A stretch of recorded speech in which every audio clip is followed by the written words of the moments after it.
नमस्कार, मैं श्रेया शुक्ला, आप देख रहे हैं वीकी न्यूज। इजराइल पर हमास का हमला अचानक नहीं बल्कि प्लानिंग था। इजराइल पर हमला करना कोई आसान बात नहीं, अंजाम भुगतने के लिए तैयार रहना जरूरी है। हमास के हमले का समर्थन करने वाले अचानक नहीं आए, बल्कि पहले से ही सपोर्ट किया गया है, फंडिंग किया गया है, ताकतवर हथियार पहले से तैयार रखे गए हैं। लेकिन अब इन सभी साजिशकर्ता के नाम सामने आ रहे हैं, जिसकी लिस्ट इजराइल तैयार कर रहा है। इन सब ने मिलकर सोए हुए शेर पर हमला किया, जिसका इजराइल चुन चुन कर बदला लेगा। इस बात का खुलासा अमेरिका के एक अखबार ने किया है। अखबार के खुलासे के बाद दो कट्टर दुश्मनों ईरान और इजराइल के बीच भी तनाव बढ़ने की आशंका है। अमेरिकी मीडिया का दावा है कि ईरान के सुरक्षा अधिकारियों ने हमास को इस आतंकी हमले की साजिश को सफल बनाने में मदद मुहैया कराई है। इस रिपोर्ट को इजराइल के विदेश मंत्रालय ने भी माना है। दरअसल बीच में ऐसी खबर आई थी कि ईरान इजराइल और सऊदी अरब के बीच होने वाले शांति समझौते से चिढ़ा हुआ है, जिसके बाद वह इजराइल पर हमला करना चाह रहा था। वॉल स्ट्रीट जर्नल की चौंकाने वाली रिपोर्ट में कहा गया कि ईरान के सुरक्षा अधिकारियों ने हमास को इजराइल पर हमले की योजना बनाने में मदद की। इस योजना को बेरूत में पिछले एक बैठक में अंतिम मंजूरी दी गई थी। चलिए आपको बताते हैं इजराइल पर हमले की पूरी प्लानिंग कैसे की गई।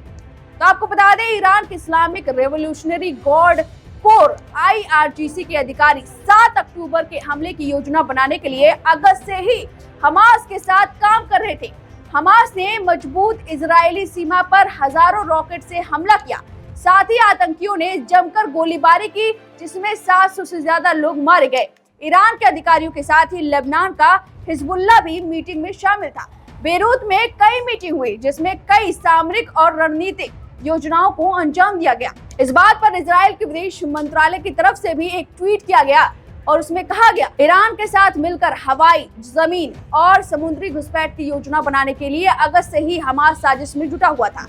अमेरिकी अधिकारियों की माने तो उन्होंने ईरान के शामिल होने के सबूत नहीं देखे हैं। एक इंटरव्यू में विदेश मंत्री एंटनी ब्लिंकन ने कहा, हमने अभी तक इस बात का सबूत नहीं देखा है कि ईरान ने इस विशेष हमले का निर्देशन किया था या उसके पीछे था, लेकिन निश्चित रूप से इसके साथ उसका एक संबंध है। हालांकि अमेरिका ने ईरान को फंडिंग दी है, जो हमास को ट्रेनिंग दे रहा था, ऐसा आरोप अमेरिका के पूर्व राष्ट्रपति डोनाल्ड ट्रंप ने लगाए हैं। हालांकि अमेरिकी सरकार इस बात का खंडन कर रही है और वो इजराइल के साथ खड़े होने की बात कर रही है।